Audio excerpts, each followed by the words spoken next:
The United States is a growing investment destination for Chinese companies looking to expand globally.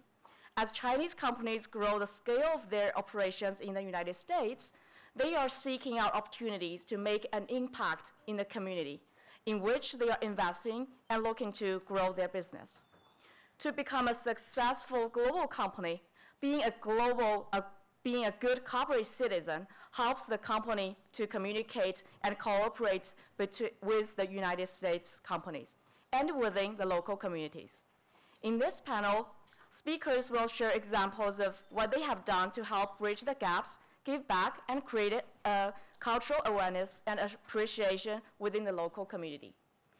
And the distinguished speakers on the panels are John Long, our President and CEO from High Ridge Partner Inc., Esther Wee, Senior Vice President, Director of Marketing and CRA Officer from Cathay Bank, Jim Zhan, Chief Representative of Los Angeles Office and Director of Mobile Business from China Telecom America Corporation, Chris Baca, Executive Director from Meals on Wheels West and former Regional Development Director from the Community Health Charities of America.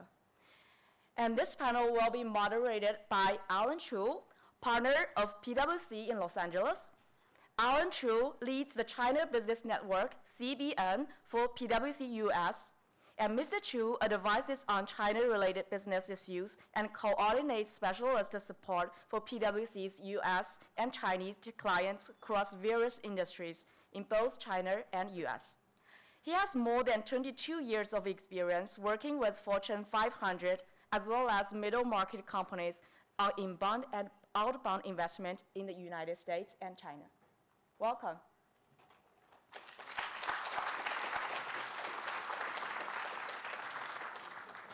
I can hear you. Good. Thanks, John.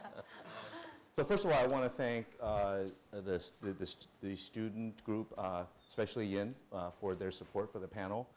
It's been marvelous. And what I want to do here, first of all, is welcome and introduce our panel. And as you'll see in a second, our panel today represents various faces of CSR. Some you probably aren't even aware of. And so they bring different points of view about CSR. But one thing that I have found in common, which I hope you will as well, is the common passion that the group shares for CSR.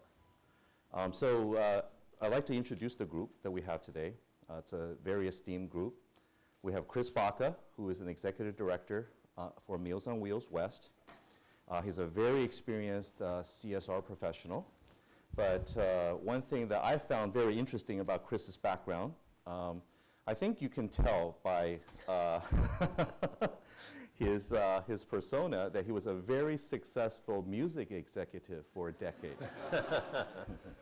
You know, I thought I'd see a bit of a British rocker type of look here with Capitol Records and EMI. So I think I'm really looking forward to your perspectives today. Well, I think the thing it has in common is I had a great passion for music and the music business, and I have a great passion for employee engagement and corporate social responsibility and helping communities better themselves. And obviously a great voice, too. Okay.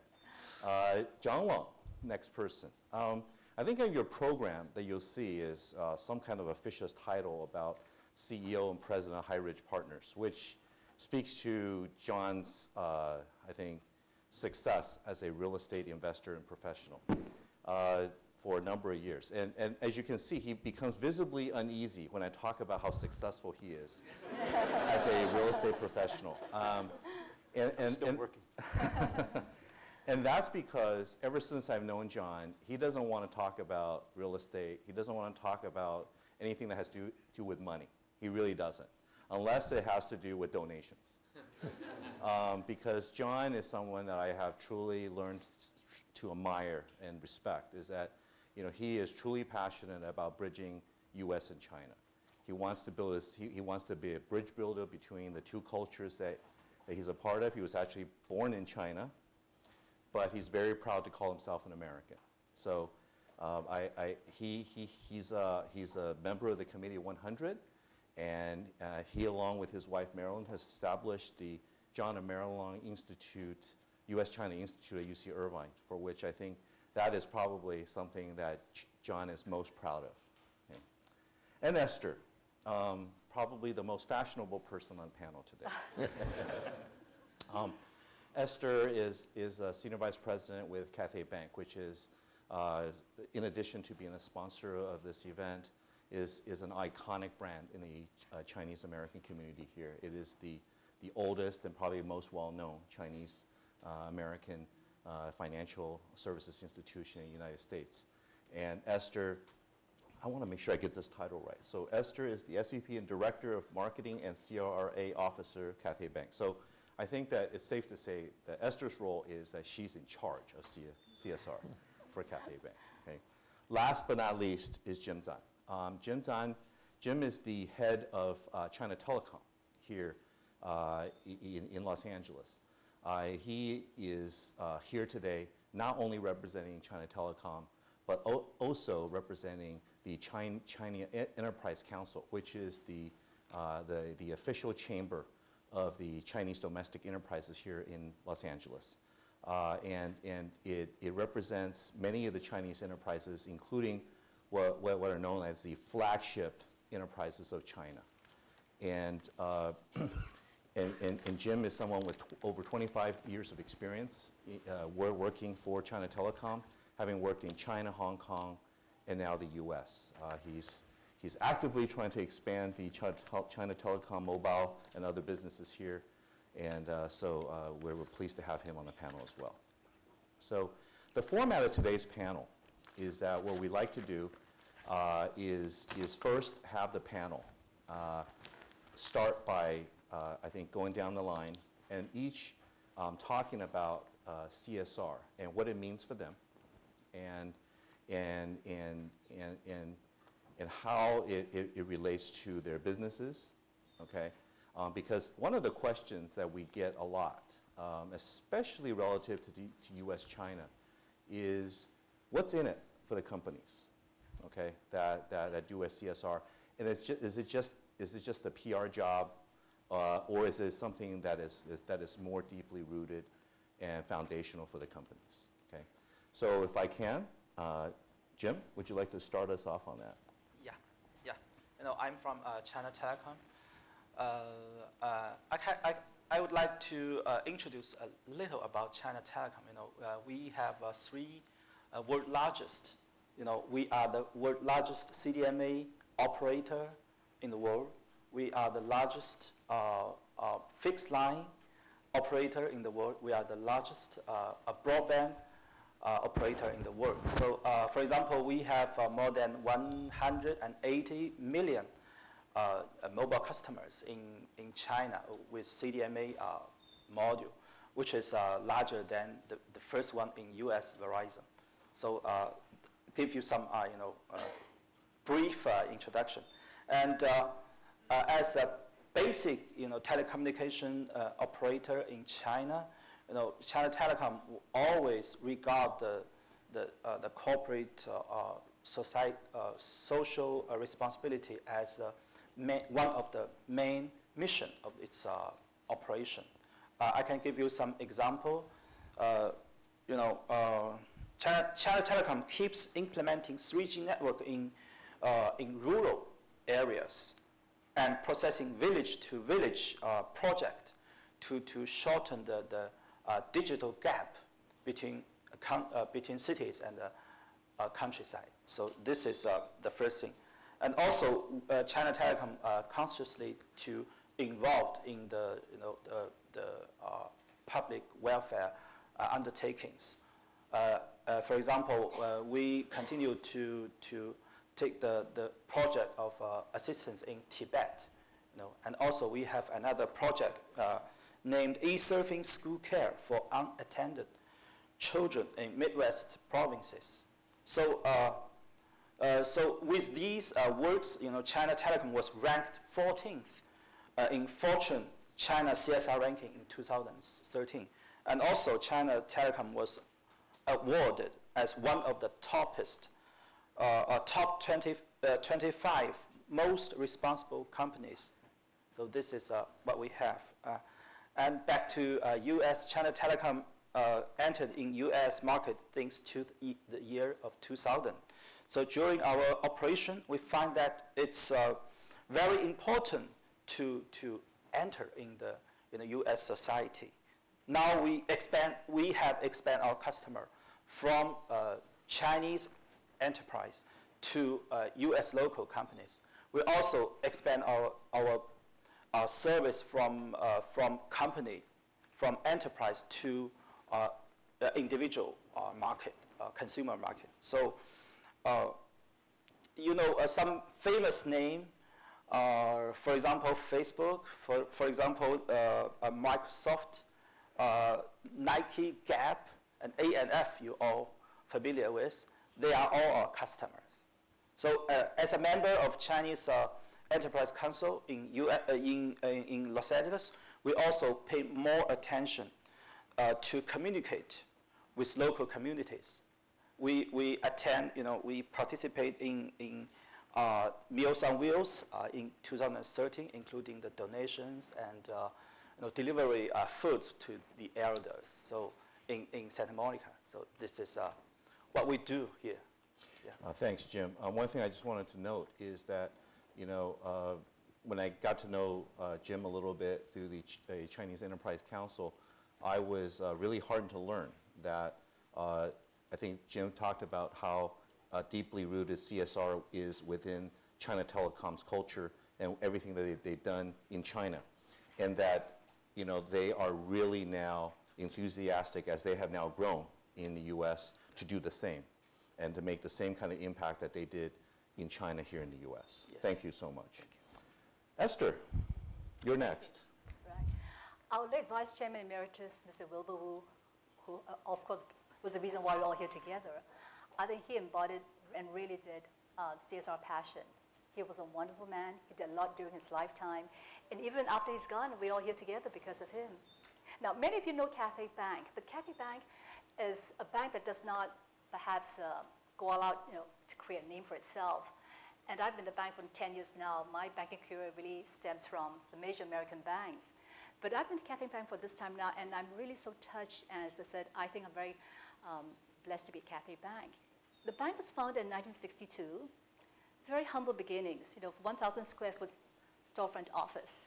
And today, we're the oldest operating U.S. bank founded by Chinese Americans. Total assets of $11 billion. And our holding company is actually traded on the NASDAQ. We have 52 branches throughout the US and 1 branch in Hong Kong. So we've gone a long ways.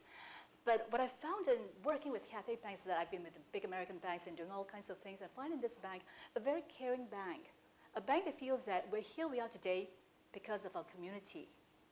And so we're committed to the community, and we want to give back to our community.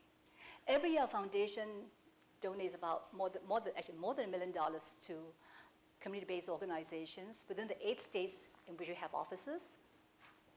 And in fact, next month, March the 7th, we will hold our 38th annual charity golf tournament. Yeah, Cathay Bank underwrites this golf tournament, and all the proceeds are donated to nonprofits within Southern California, helping the community again. And also, one other thing is Cathay Bank is a title sponsor for the American Red Cross's Prepare San Gabriel Valley campaign. And this is the American Red Cross's effort to actually prepare Southern California and the San Gabriel Valley for disasters, especially earthquakes.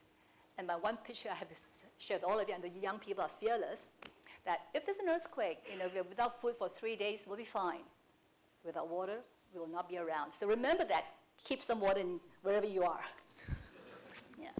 So, and our colleagues, I'm in charge of, let's say, CRA. Now, what does CRA mean? Many of you may not know that. But the US government, as I said, they really had foresight too. It's Community Reinvestment Act. And because of CRA, all banks, all financial institutions in the US actually have to give back to the community and do more for the low and moderate income community. Because of CRA, now banks actually do a lot in the way of affordable housing, providing financial literacy, and helping the people who need help in the community. So I said CRA has gone a big way for the U.S. as a whole. But because of that, banks are committed. Now, I think in addition to that, because of all that we've done, and after you've been around, I'm sure many of you also have, during high school, other times, volunteered, in senior homes or nursing homes and the like. And there's so much, I would say, reward and happiness, fulfillment, I would think, right, from helping others. And I think through that process, that's our colleagues. Our colleagues are out there. They've developed financial literacy programs. They've crafted budgeting programs, programs on banking and the like, in Spanish. We've taught in Spanish and English and Chinese, to the communities in our neighborhood. As I say, that's such a rewarding, fulfilling job for us. So in many ways, they're all like baby steps, but we do what we can for our community. We are part of the community. And that's what our foundation is all about. We want to enhance the success and growth of our community. So when our community does well, we do well too. One of my very good, actually, friends and customers actually is a Panda Restaurant Group. And all of you know Panda Express. They have a very, very strong and caring culture. They have actually a foundation called Panda Cares. And you guys just check out the website. They just do such an amazing job of giving back to the community. Again, examples of Chinese Americans who started out very humble beginnings, have gone a long way, and now giving back to the communities. So that's what I'd like to leave you for a start. Thank you so much, Esther. Now I understand why she's the CRA.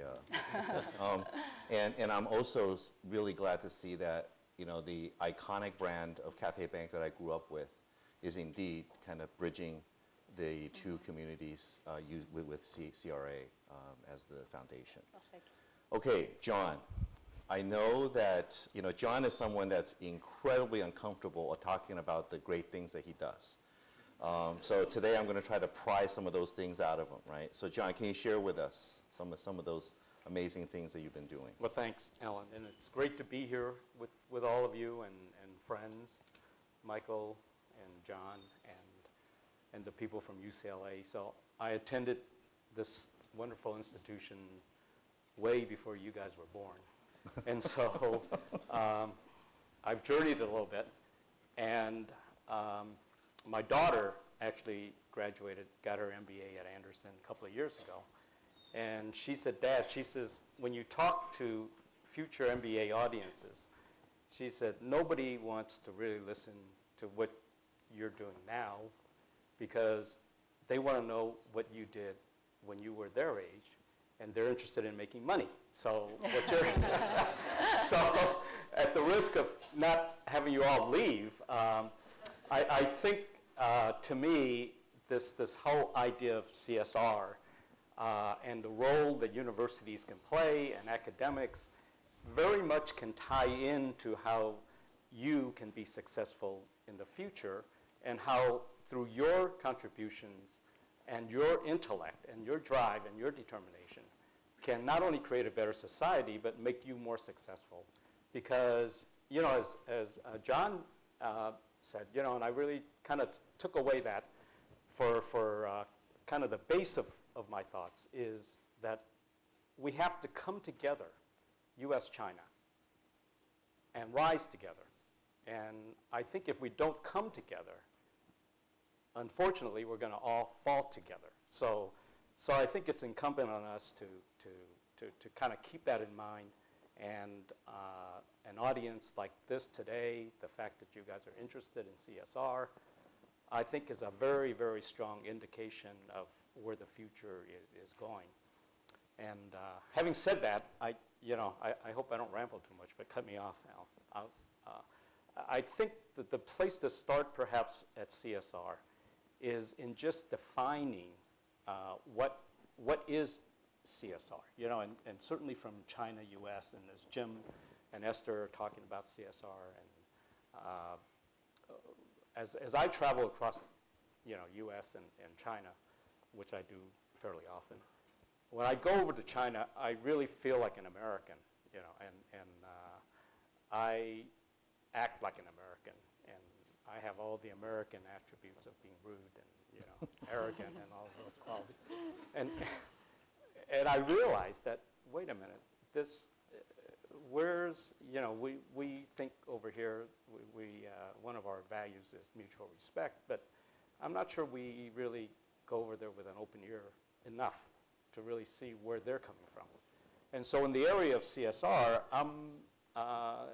you know, like when you have funding the things that you do in Tibet, how does that relate to how we look at CSR? And do we even have a common understanding of CSR? I know that in my day-to-day business, CSR would be, hey, John, you know, you want to do good. What do you want to do good today? And I think about it and call some people and then write a check. Well, that's not exactly a very strategic way to approach CSR. And then you have structures that kind of try to implement CSR. So there's just a whole base of, you have a word, but what does it really mean? And that kind of gives rise to a conversation I had last night with Al. I said, Al, wouldn't it be nice? We define everything else. We do a really good job, especially in America, of bringing definition together in law, in accounting, finance models.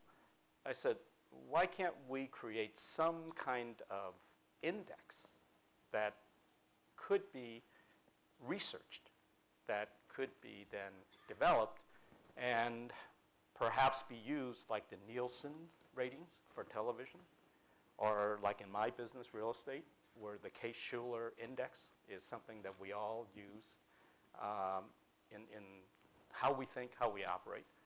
But if we could do something like that, then perhaps all of the rankings for CSR could kind of come closer together. And so that was just one idea of how a university can improve, promote, and develop tools that can bring CSR to another level.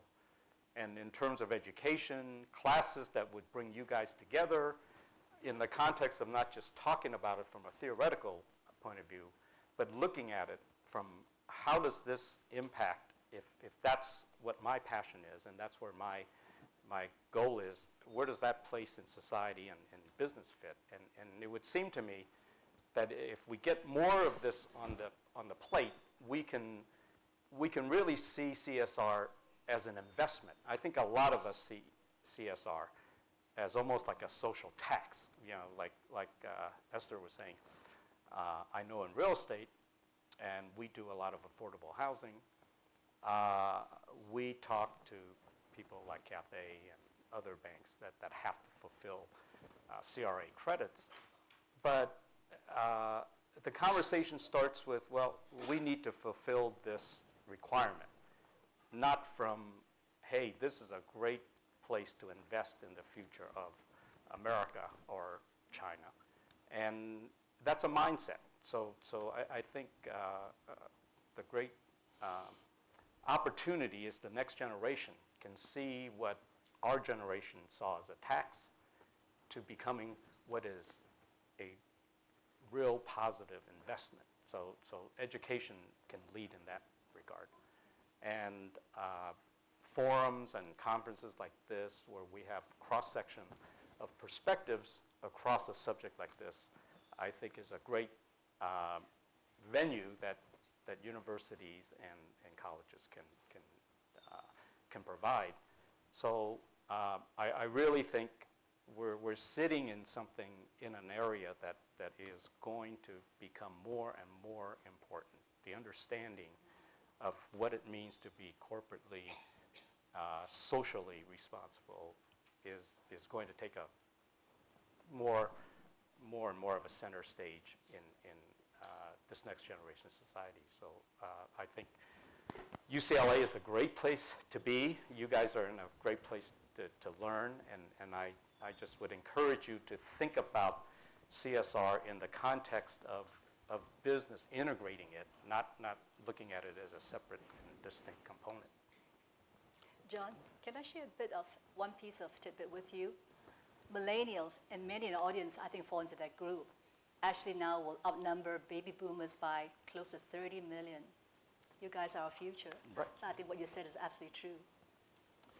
Thank you both so much. I mean, I think that's a really great thought, is how best to integrate CSR into the corporate objectives and strategy, as opposed to considering it as as a side item or whatnot.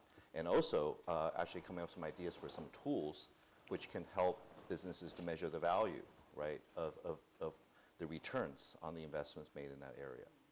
Okay, so I think that now we're on to Chris, right? Well, I'd like to address some of the issues you talked about because I think measuring impact and the metrics of CSR are increasingly important. And you're seeing studies all across the country that show the value of that. For instance, one of the values of doing CSR right is your employees are more engaged. You give your employees the idea that your company is engaged in the community, cares about the community, and cares about them. And if a company gives employees choice or sets a firm direction, then those employees feel valued. They're less likely to be absentee. Their absenteeism rates fall. They're more productive in general. And they stay longer. They'll stay with the corporation longer. So that's one of the immediate benefits of doing CSR that are internal, not external. But before I get into that a little more, one of the reasons I'm sitting up here is, and thanks to the Wu family for inviting me, and thanks for CEC for inviting me, but about a year ago, several of these organizations, CEC and several other companies, came down to our little offices in Santa Monica to help us and to learn about what we were doing. And just as there was discussion earlier today about the aging of China, and there's the same things going on here in America. The baby boomers like me are getting older. So they came by and they actually learned about our organization and went out and made deliveries to some of our clients. And when people think about Santa Monica, they think of it as, oh, it's that young, hip city.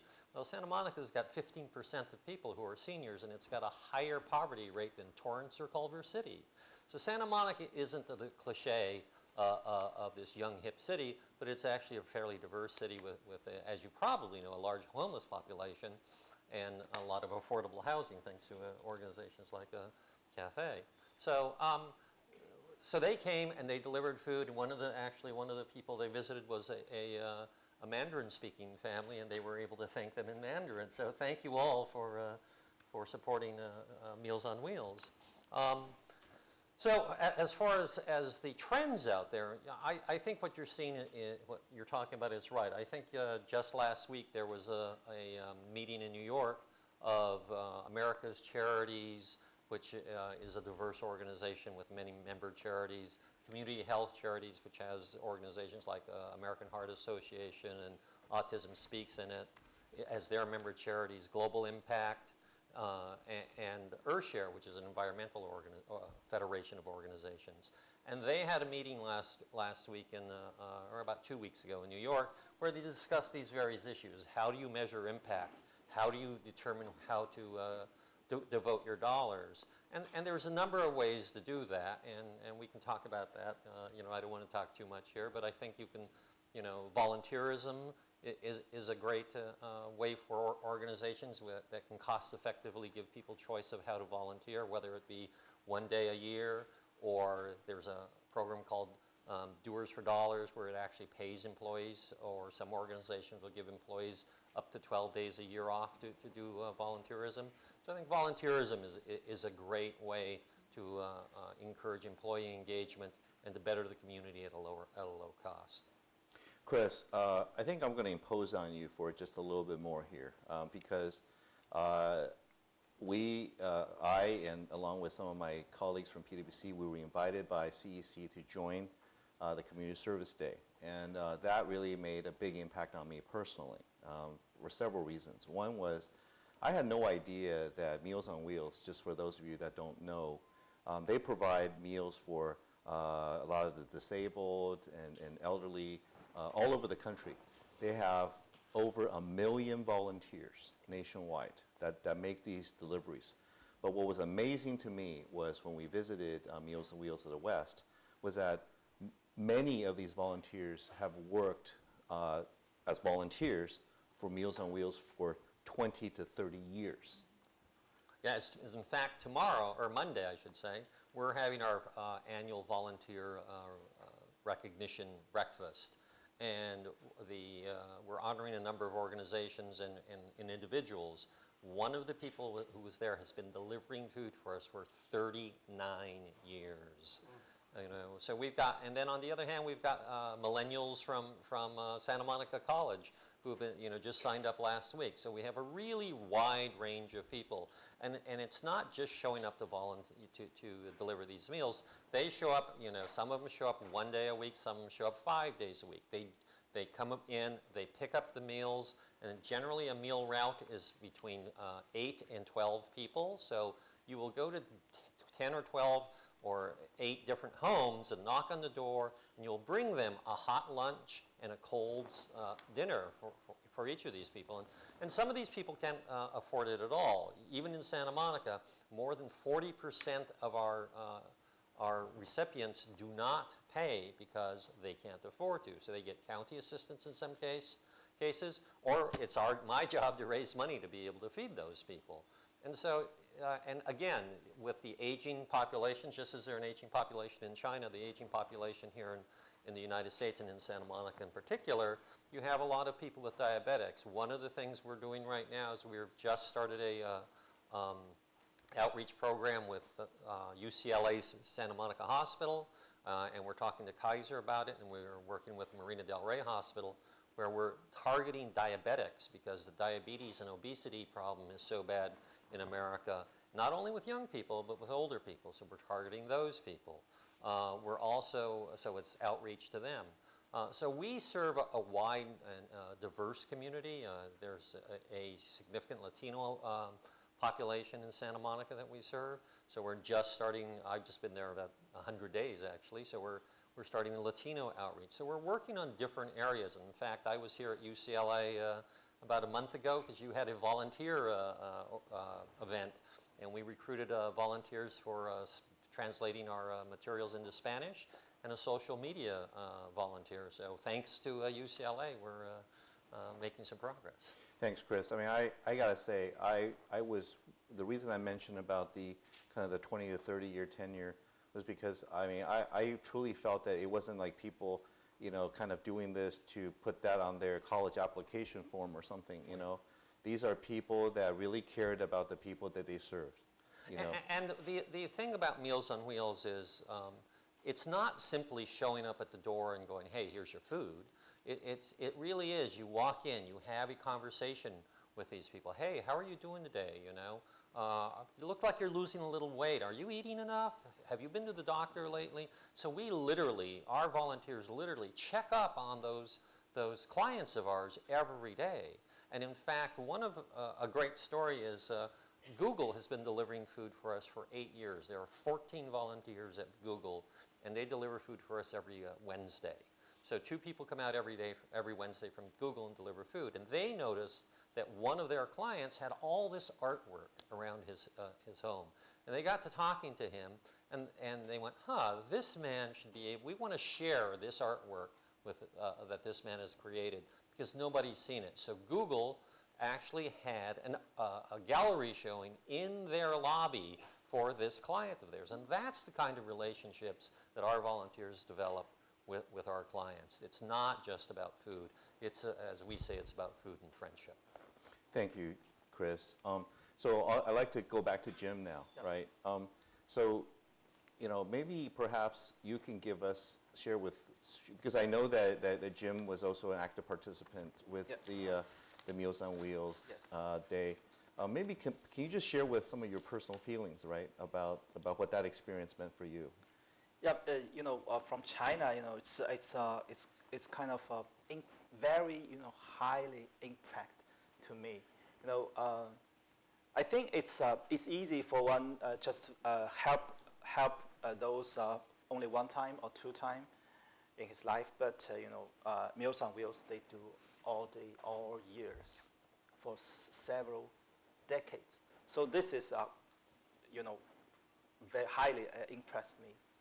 So I think if I have time, or I will go with you know, a CEC to do this work again, and also I will ask my friends in my company, my colleagues to attend this kind of activities. Thank you. And I think one thing I learned from that experience myself, along with Mr. Zan and also Chris, is this whole concept of shared values. You know, this whole concept of the community and helping others, that's really a common virtue of both cultures. And I think that it's really great to have CSR as a platform to demonstrate that. Yeah, I think that there are shared values. CSR can be an avenue for expressing shared values in many ways. Just as there, whether you're Brazilian or you're Chinese or you're a citizen or a resident of the United States, we all share certain values. Some of those values are that family and caring for seniors and the elderly. Another value I think that's really benefits CSR, benefits corporations who get involved with CSR, is loyalty. As I said earlier, employees who work for a company that has strong community relations organizations, who makes the effort to, whether it's to fund affordable housing or to work in other areas, whether it's the environment or whatever it is. Like some organizations focus in certain areas. For very often you'll see technology companies focus on STEM, you know, science, technology, engineering, math as their focus. Other organizations will focus on the environment. But whatever your focus, a corporation's focus can be, it can engage their employees. And those employees will be more loyal and stay longer and work harder and talk about their organization and their company out in the community and build that external relations and build that external reputation out there. And that's one of the benefits of having a strong CSR program. As I think some of the statistics that are out there are that only 60% of consumers decide what to buy because of your product, and the other 40% decide because of the reputation of the company. Thank you, Chris. Alan, Esther. can I just bring out one thing? Absolutely. One of the examples of, I think, community giving is this one. We actually work with an organization in Texas. It's called PEP, Prisoners Entrepreneur Program. And what it does is that they actually have a crew and that provides a mini MBA program to prisoners, the incarcerated. Just about 6 months before they're released from prison, they go through this program. They all have to apply, and they're selected, and they go through this mini MBA program, and they teach them. And then what we have is our bank officers serve as mentors to these prisoners. So as they go through the program, they have to develop their strategy, their business plan, and we help to critique and guide them along the process.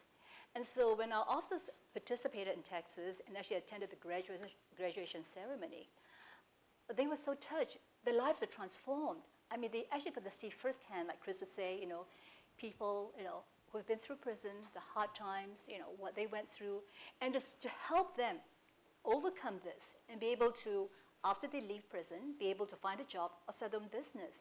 It was so empowering. And after they went through, young people in our bank, after they went through this, they were so excited they couldn't wait to share, you know, their experience with the rest of the bank. And I think that's what, you know, we have to look forward to in this community, which is there's so much of a need out there, and the little we can do goes a very long way.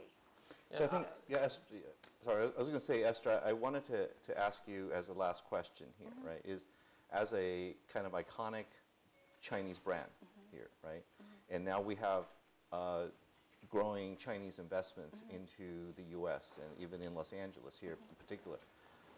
What role do you think Cathay Bank can play in kind of leading the charge, right, to build that CSR as a common surface? Oh, we cherish that role. That's right. Yeah, we love that. You know, I think, you know, in fact, many of our customers who come in from China, you know, we've many good friends from China. They come in, they're brand new, and we help them settle down, you know, stimulate the environment, know the environment. And it's true because, you know, some of our customers have done so well, fabulously rich, right? And yet when they come in and they see that, you know, some of them have been through hard times too. And now they're on this side, it's kind of the other side of, you know, the spectrum. But they have a lot to learn because they don't know the U.S., they don't know, you know, kind of the cultural nuances that, you know, actually exist in the U.S. So we actually help them in many ways. So in fact, my colleague Rex is out there. You know, he's got a lot of friends from China. So when we have our friends and customers come from China, we help them understand the lay of the land here. But by example too, because, you know, we were actually the first Chinese American bank we found in Southern California. Now we're the oldest, you know, and so we're very proud of the fact that we're just the oldest founded by Chinese Americans in the U.S. But I think, you know, it's a very understated way. Cathay Bank is not out there blowing his trumpet or whatever it is. I mean, we blaze a trail, but it's in a very understated manner whereby we just want to do good out in the community, and that's where we are. And I think with all the new friendship coming through and people are trying to understand, and in the same, like Jim, I had a very nice chat yesterday. I think a lot of the big companies want to do good and do well too. And how can we help them in this process? Because I think everyone deep down has this desire to do more. I think you grow beyond. You have so much money in the world. What does it bring you? It has to be satisfaction at the end of the road, I think. And I think we've learned that in Cafe Bank, and we have a lot to share, and we know how to do it. So whether it's business, we can help guide our customers through this process to how you have your own banking. It's different banking is different from here as from China, and what you do in international trade finance. So we all know all these things, but it's like deep down is this very human nature. So many of our customers are very good friends. We come together, do a lot of things together, but we also are beginning to also understand what the needs of the community are and how we can lead them through this process. Wonderful. So John, I want to give you the last word of the panel here. I guess what I would be interested in hearing, right? Because you're a man with many ideas, many good ideas, and speaking of, I always call John the self-actualized man, the man who has no needs other than to bring good to the world, right? So what are your next plans? Well, I think as I hear this discussion emerge, there are a couple of things that come to mind in terms of measurability. One is sustainability. 30 years makes it sustainable. So again, I think my mind is wrapped around, we know CSR is important. We all agree it's important. Why is it important, I think, is starting to frame the question. And then why is it important in the context of a corporation whose mandate is to be profitable? So I think Chris and Esther gave a couple of examples of how it can enhance the value of a corporation. So again, I'm kind of taking my unemotional hat on and looking at it from, if I were in academia, which I guess I'm a deep-seated, frustrated academician. Those of my friends that are at UCLA know that. It seems to me that those of us in academia, of which I'm not a part, but I would like to be,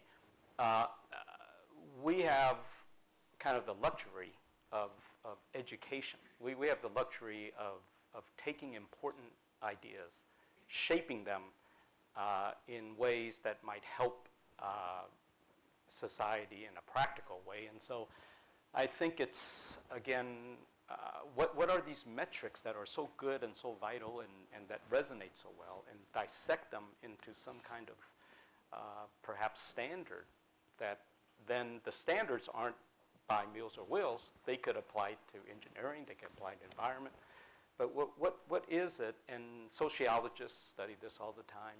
And so it's a cross-section of something that comes together. So not only are we crossing bridges between US and China, but we're crossing interdisciplinary bridges. So silos that kind of, it's complicated, but if we all kind of think that way, because it's so important, right? I mean, if it wasn't important, we wouldn't be sitting here talking about it. So I guess it's the different roles for different people is kind of how my takeaway.